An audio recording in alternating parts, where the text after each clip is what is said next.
What's up, StarCraft fans? You know who it is. It's your boy. And we're back with the Terran versus Zerg guide. It's been a while since I made a guide. I think the last one I made was a 5 racks play versus 3 hatch from Zerg. This is going to be a 2 racks opener versus the modern 2 hatch openers that you're seeing on the ladder these days. I'm sure if you're watching this guide, you've run into that exact strategy. It's very common, very strong. There's variations of it, but the initial opener is always the same. It's always that 2-minute gas or around that going into the 2 hatch play. So with that said, let's get into a couple of replays. I picked 3 of them. I just played them, literally. This game is versus a 2100 Zerg. The next game is going to be versus a 2350 Zerg. And the next game is going to be versus a 2500 Zerg. I've had a lot of success with this build. A lot of games just end on the first attack. They just insta-die. But even if they don't insta-die, you go into the mid-game really, really strong. And I've yet to have a game versus a player where I thought to myself, wow, I ended up losing this game because my build order is off. That has not happened yet. So I think it's a really, really strong build. I have a lot of success with it. And actually, the more I'm playing it versus high-level pros or high-level players like in the 2500 to 2600 range, I'm feeling like they're not even that strong. So it's really good. So with that said, of course, we've got our 9 depot. We're going to be going into the 11 racks. We'll speed it up a little bit, but I don't want to miss anything. Now, what makes this opener different from what you see on pro streams like Rush is I cut more SCVs than they're cutting in the early game. But I have 2 more Marines than them, and it moves out 15 seconds faster than their initial move out. So it's a really strong push. It hits before mutas come out. Actually hits like 20 seconds before mutas come out. So Zerg has to make a decision. Am I building mutas? Am I building lings? What am I doing? And if they have a hidden base somewhere, usually I just walk to it and kill it. So I had just played this guy before this, so this is a rematch. And that's why I'm sending out the secondary scout, but you should be doing this anyways if you're last scouting the Zerg player. We see that he's doing the typical opener. This was like a 207 extractor timing. Everything's very normal. We'll slow it down now. Now what you want to do with this opener is you want this racks to continue producing Marines off of 1 barracks. You do not want this to stop and then build a second barracks, because what that actually does is you're cutting Marines and you're going to have 2 less Marines than my normal move out. So this needs to blink non-stop. Now this is the point where I start cutting 23 supply, and this is where it differs from other players. You need to get your racks around 315, and you start cutting at 23 like I said. Now you're banking up 250 minerals, meanwhile, while still building non-stop Marines out of this barrack. Once you get the 250 or about 250, build your refinery, then build the academy. You can see I'm still cutting. This is not a big deal because you're putting on a lot of pressure onto a Zerg player that is also low eco. 2 hatch play is always low eco, so it's not a big deal that you cut this much. Still cutting. Now the timing lines up pretty much perfectly. Your command center's going to finish when you're at 26 supply, and then you can start pumping out of both barracks at the same time. So refinery's done, we put on the gas, command center's about to be done. Now what I do is when the command center's done, I put down another depot, and this is going to give you the sim city that you need versus potential ling speed attacks. Now you can see my double racks are done. Instantly pump out 2 more Marines. My academy is about to finish, and meanwhile I'm still building SCVs. So you need to constantly build SCVs after your initial cut, while also building Marines and medics nonstop. So once you get 9 Marines, this is where we stop building Marines and we're now building medics. And that means we're going to be moving out at around 450. And if we look at what Zerg's opener is, his spire's only halfway done. He has just lings. This is a standard opener. He did not have a delayed spire. This is just typical spire opener. So you can see how fast our attack is going to hit. 450. I got 9 Marines. I got my 2 medics, and I move out. Now, what I like to do with this push is I like to send out an SCV to scout, because a lot of players, you can see he has the money to put down a hatchery. A lot of players will build a hatchery, whether it's here or here in this particular situation. But this time around, he didn't build it, so I'm not going to find anything. But if you find it, just walk to the hatchery and kill it. Now, I scan, and I see that his nat has 1 sunken. Now, if there's only 1 sunken here, you can bust it. If there's 2, you can kill it, but if they have lings, they're going to clean up everything. So he has 1, so he's dead. I rallied fire bats with it, I stem, and I go, and unless there's an overwhelming amount of lings in the back, this game's done. You can see that he was building mutas during this, and they pop out, but I'm already at your base, man. Now back in my base, I built my eBay at 5 minutes, and I instantly got our range upgrade as soon as stem finished. So you can see that this build is very, very tight. Alright, that's it for the first game. I'll review the build a little bit more in depth now that we've seen how you can just straight up kill people with the initial attack. Go into our next replay. Again, same opener. Doesn't matter the map. All that matters is whether they're opening 3 hatch or 2 hatch. We want to do this versus 2 hatch. Now this guy is 2300. Played him after this 2100 player that I played.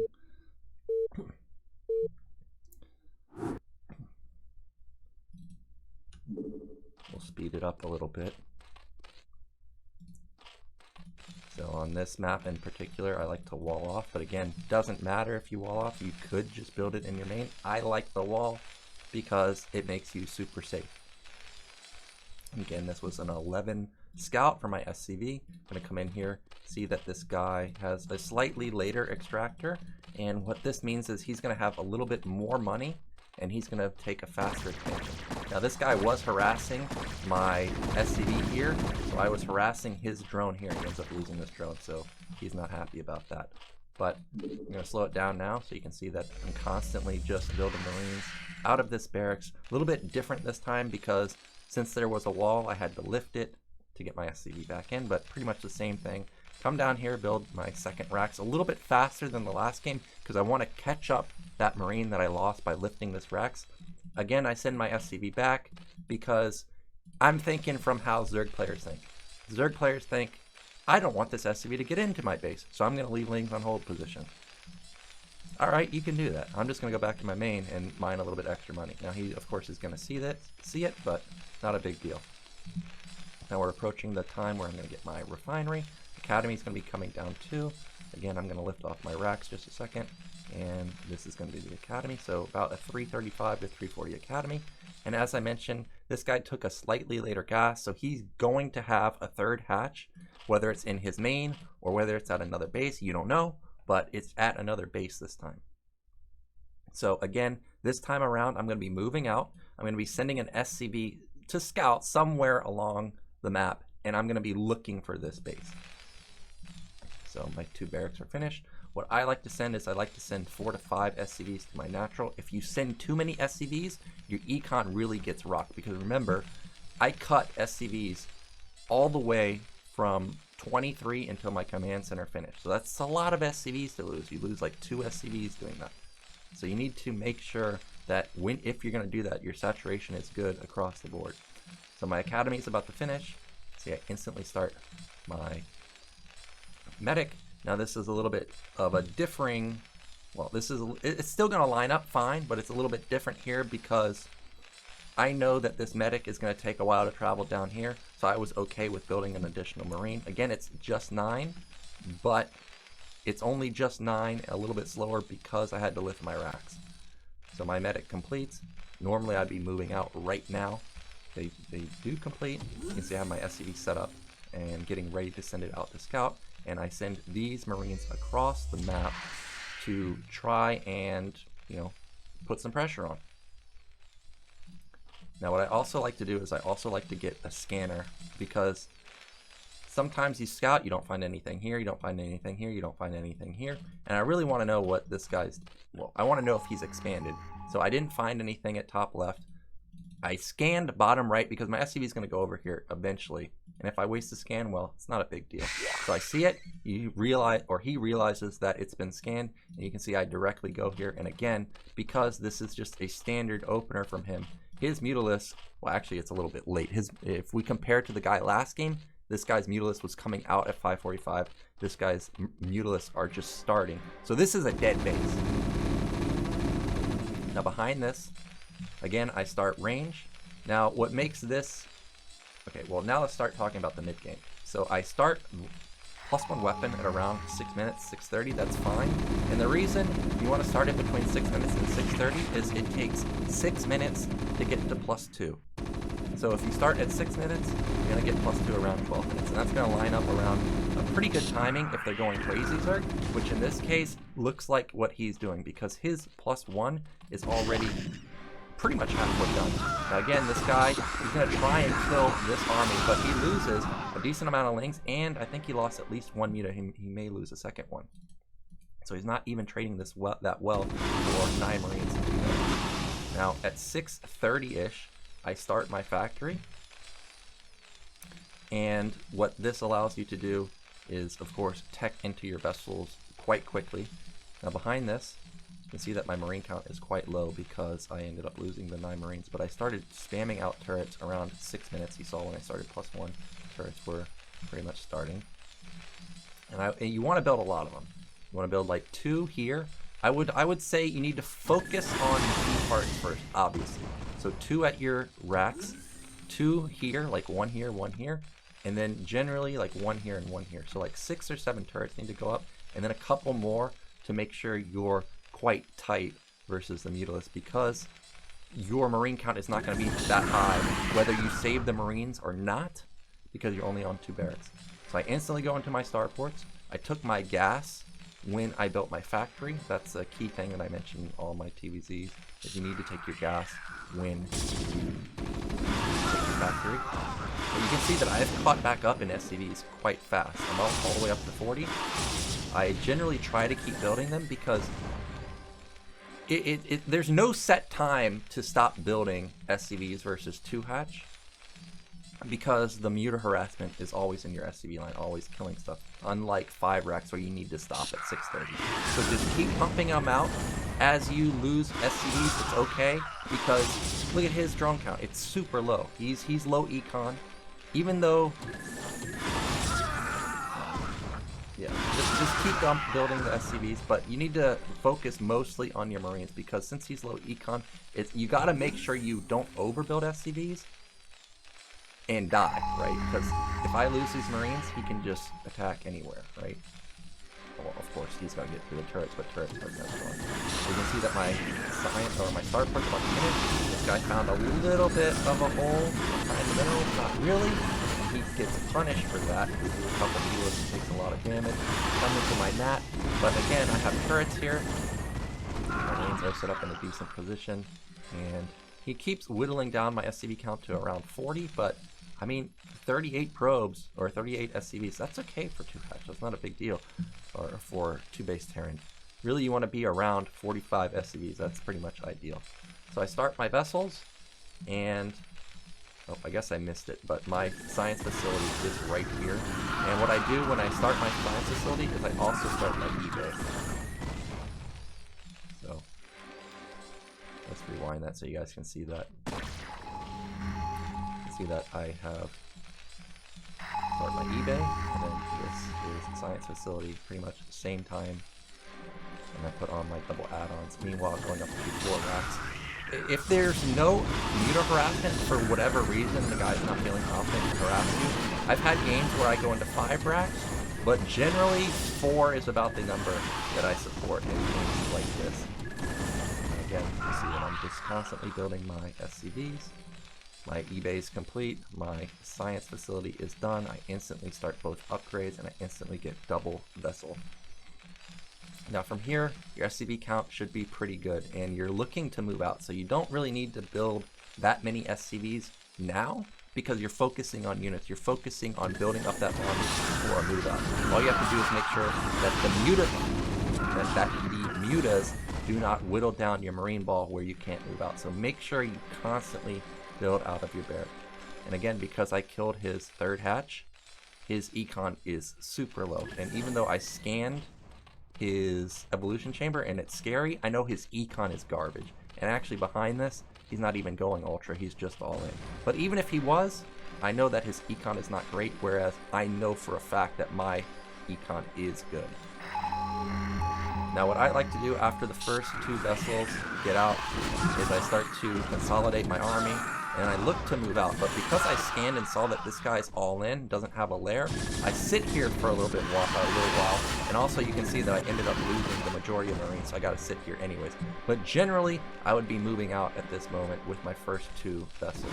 Now, this guy, he tries to do a little run by because he saw that I unloaded my bunker, but, I mean, he just doesn't have the yield count. He loses everything, and now he has no map control at all, and he's in super big time trouble. And I did miss a vessel here, so that was a bit of a mistake, but not a big deal. Now, generally, when I move out with my first 2 vessels, or first 4 vessels, I start thinking about taking a third base, because, as I said, generally you're out at around like 45 SCVs, maybe around 50 SCVs, and that's oversaturated on 2 bases, so you need to start taking a third base. I put down 2 racks, because I actually didn't pull out an SCV to the third base, and I thought that this guy was just going to continue all in, so I'd rather have more Marines, obviously. Now, what I like to do after the first 6 vessels is put on an add-on to start getting BCs on my science facility. Now, because there's not much time left in this game, not sure if I go BC, but this would be the time that I end up building the add-on for the BC, because now I've got 4 vessels, I'm building a 5th, and remember I missed one, so this one should have been blinking and a 6th coming out. Yeah, there's the physics left. So you can see everything's pretty tight. As I stated, I also like to start taking a third base, and there it is. Now I move out, and remember, I know that this guy's all in. I have +1. I know he's going to have a +2 armor kicking in pretty soon, but I'm not worried, right? Like, he lost his third base. I kept scanning. I know he's not on Hive. I know he doesn't have adrenaline. I have a pretty big army, and I have 4 vessels. So, he's discouraged. Now he's super mega all in. I could have D-matrixed, but I mean, I know I'm going to win this fight. I know there's no chance of him ever winning. He even attacks before +2 kicks in, and that's that. And behind this, oh, looks like I wasn't building PCs, but my add-on is done, and you can see that both of my upgrades finished. If I get this for +3 weapon, I think that's what, 250, and then like 175, so that's like, we'll just say 450 gas, and then if I get double BC, about a 600 more gas. So you can see I have 1,000 gas here. It almost lines up perfectly. Gotta remember, I did miss a vessel though, but pretty much the gas timing is almost perfect for lining up with double upgrades and also building BC while also having your third base coming up. So I personally think that this is a ridiculously solid build. It puts a lot of pressure onto the Zerg. Again, I've yet to have a game where I feel like I lost because of my build order. So let's get into the last one versus a 2500.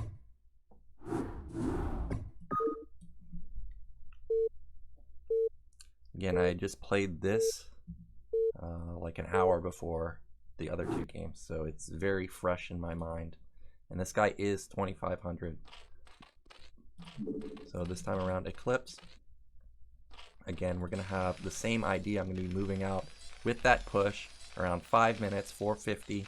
I'm going to be looking to find a third base. If I see that this guy has no sunkens, I'm going to kill him. But if he has double sunken, I'm just going to go try and kill the third base if it's out on the map. So it's Eclipse. Sometimes I wall here, sometimes I don't. It's kind of just what I'm in the mood. You can wall, you can not wall. Doesn't really matter. I have to say that if you wall, you do have to pull 1 SCV or a pretty fast SCV down here to build your second depot on time, because otherwise you're going to get blocked. So that's something to keep in mind. So we got my 11 scout, my 11 racks, of course. I sent down this SCV a little bit quick, but I wanted to make sure I didn't get blocked on my marine production. My SCV comes in here. Now this is the 207 gas timer compared to the guy last game, which was 215, so you can see it's a little bit different. That means that this guy will have money for a third hatch on the map, but he's going to have not as much as the other guy. Like, it's going to be very tight on money for him to have a third hatch and sunkens and also build mutas. So this was a little bit greedy of me to not even build or not even send an SCV to sit in front, But honestly, I thought that this guy only had 2 lings sent out, and I thought, okay, well, I don't even need to block it. Now my 310-ish racks goes up. This time around, I end up scouting more with this SCV, and I end up losing it. So you can see that I'm at, you can see I build an additional SCV because I have that freed up supply this time, so I can afford to do that without getting blocked. Again, I transfer about 4 to 5 SCVs down here. I have my 7 Marines done, soon to be 9. My academy is about to finish, so we're going to start stim, and we're going to start building those medics pretty soon. You can see that, again, my SCV count is very low, right? That's why it's very important to balance your SCVs. Now this time around, this guy takes an uncommon base at bottom right. Usually when I move out, I try to send my SCV to this position, but the more I'm playing this map, the more I'm thinking that it's better to scout here and scout here. And the reason for that is your Marines are going this direction anyways, and they're gonna get at least to like right here, right? So if I poke in and see double sunken like I do here, it's not a big deal. The third base is right here. I can just check and go kill it. So you see I send my SCV out. Again, I think this was a mistake. He had nothing to defend scouting over here on the right side, so he was in trouble if I find it. Again, my eBay starts around 5 minutes. I got my academy coming down, still building out, or my comsat coming down. You can see that I poke in and I see double sunken. Again, you can't bust this. So now all we're looking for is where's that third hatch. Now I assume it's top middle because that's just generally where it is. And you can see that if it had been top middle, this guy has 2 Mutalisks. Well, maybe 3, and this would have been a dead base, just like the guy on Benzine. But unfortunately, I don't find it, but I send fire bats across the map to start scouting, and I do find it bottom right, so I hook over there. Now, I'm aware that this guy's econ was not the greatest because it was a 207 extractor, so I know that he can't afford double sunken and have a lot of Mutalisks and have this third base up. If he didn't have a third hatch, third hatch on the map, these Marines would be turning around because it's likely this guy has a lot of Mutalisks, like 6 or so. And he does have 5, and they do one-shot Marines. This was a bit dangerous. I ended up rallying 4 more Marines from my main to make this a bigger army, and I thought I was actually going to bust this.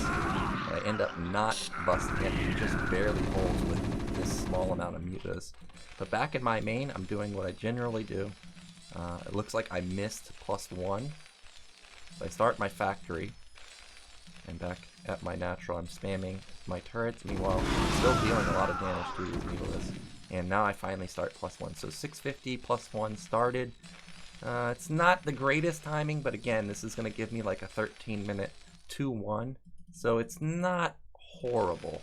And it's definitely not bad if he's not even going carapace rush on his, lings and stuff, which he's not. So this is a fine timing. Now again, like I said, you start your refinery basically when you start your factory. I've got a lot of turrets set up. I got double turret at my barracks. I got double turret in my main. I knew that all of his Mutalisks were out of position over here, and likely the Mutalisks are going to go to the natural, so I didn't prioritize these turrets that much. That's why they're slower. Then I of course build my starports. Now what is annoying is Eclipse, turret positioning, and I've yet to find a good turret position for bottom middle where I can really save a lot of my SCVs. Generally mutas fly in and they get a lot of free SCV kills because what can I do? Like I can sit Marines here, but they still don't even have great access onto the mutas that sit over this ledge. And it also opens up your main. So that's why you see my Marines just sitting here the whole time, and instead I just focus on, okay, I'm going to lose SCVs, but it's fine because I'm constantly building them. I'm still at 38. This guy's drone count is still just 28. So I'm not even that worried. And again, I'm just looking to get up into my vessel and move out on the map. Now, this game, this is more of a normal opener. You see lurkers have started. You see that he's got his Queen's Nest coming, so he's going to go in to hide. Now what you need to do in games like this is once you get your initial couple vessels out, or just about to get your initial couple vessels out, is you need to get at least outside your natural. And the reason for that is because these lurkers could set up and put you in and contain you. So you need to at least make sure that you don't get contained, because vessels are strong, but you only have 2 of them. So you need to make sure that you don't get contained, otherwise that's going to be bad news for you. Now again, my vessels are done. You can see that my +1 is a little bit late simply because I forgot to get it, but otherwise it would have lined up perfectly with the vessels, and I have a second eBay coming. Now again, my SCV count, even though I lost quite a lot of SCVs to this guy's Mulus, still 41. It's still a good SCV count for this stage of the game, and I know his econ was hurt in the early stages, so I don't feel too bad about losing a lot of SCVs. Again, we've got our 4 barracks, and again, I've got my vessels coming out.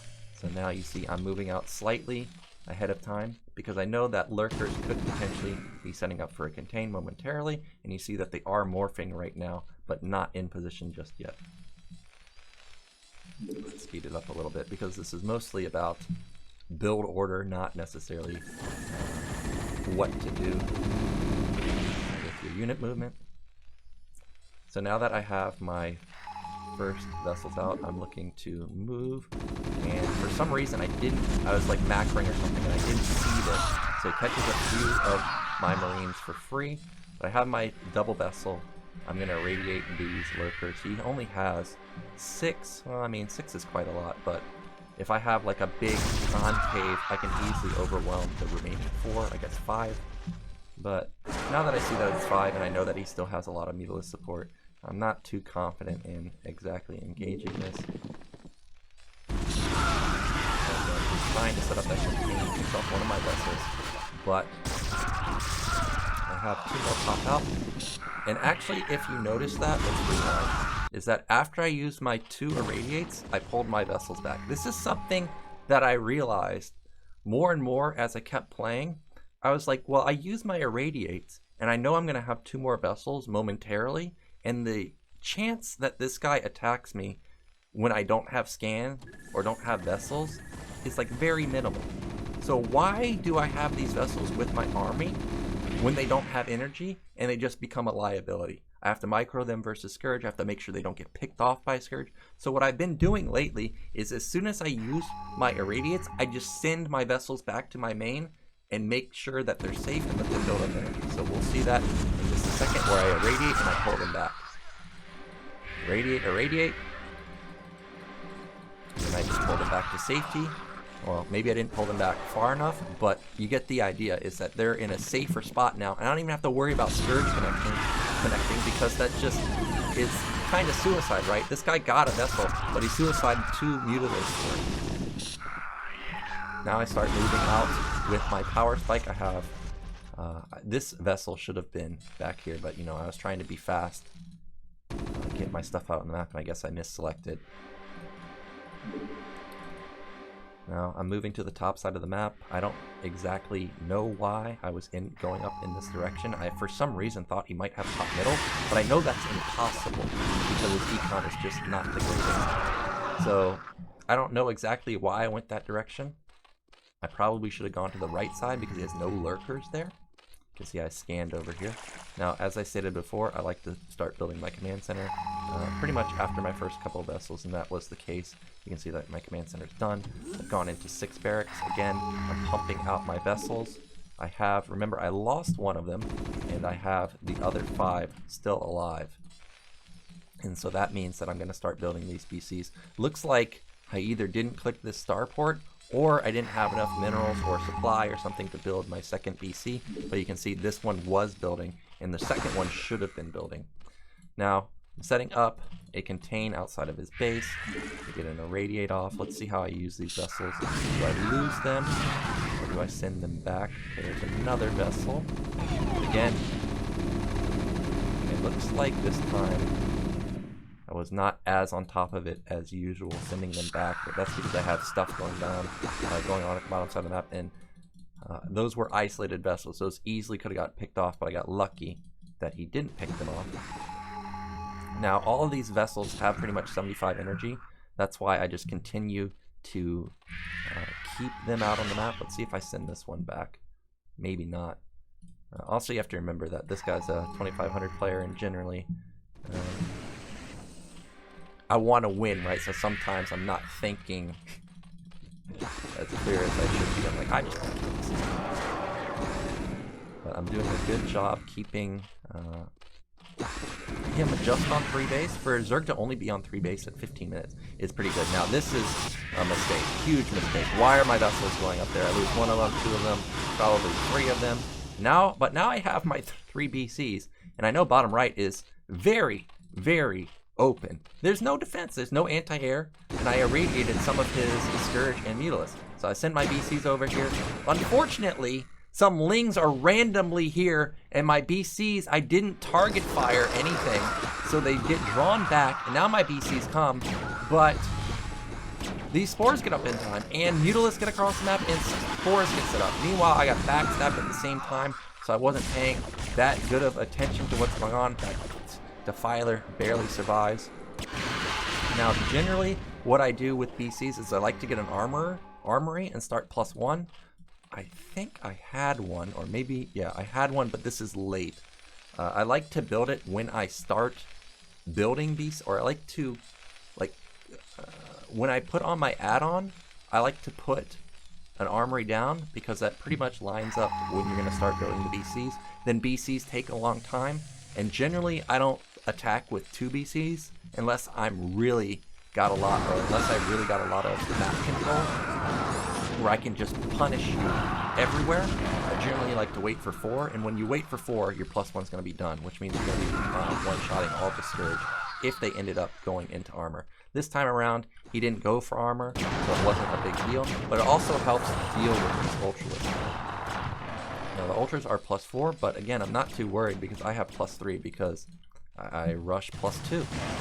Now what is getting a little bit dicey is I am a bit overextended on 4 bases, and of course mass Ultras, mass Defilers, and Lings and stuff is quite hard to deal with quite hard to deal with.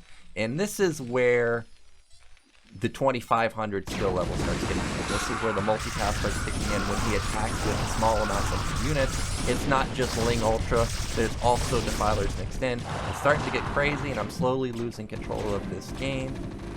He ends up winning this game because I just end up falling apart. I was kind of tilted that these Lings pulled my BCs back and I wasn't able to kill this base. I was also a bit mad that this base ended up getting up in general, because as you saw from the previous 2 replays, my Marines are out on the map so fast that if you have a hatch anywhere, you're gonna lose it. So I end up getting picked apart, but the build order is ridiculously strong. As I said, if you play this, a lot of your games are just going to end on the first attack. The players don't respect the amount of Marines that are coming out. You have 9, when generally this move out used to have 7 if you don't cut, or if you don't cut SCVs, generally you would have 7 with the same attack. So you have a lot more DPS going for this style. I'm not kidding. I could probably just get to S rank just doing this and just busting them. But yeah, that's going to be, I guess, the end of this guide with this build. I hope you guys like it. I think it's incredibly strong. As I've been playing on Korea more and more, I've realized that actually one of the secrets between like a 2300 player and a 2500 player is balancing your workers and also having your build make sense.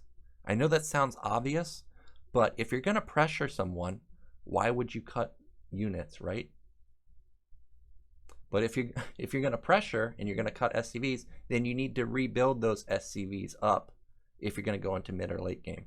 And that's something that I've been focusing on quite a lot. So when I came up with this build, I was like, I think that this is pretty solid.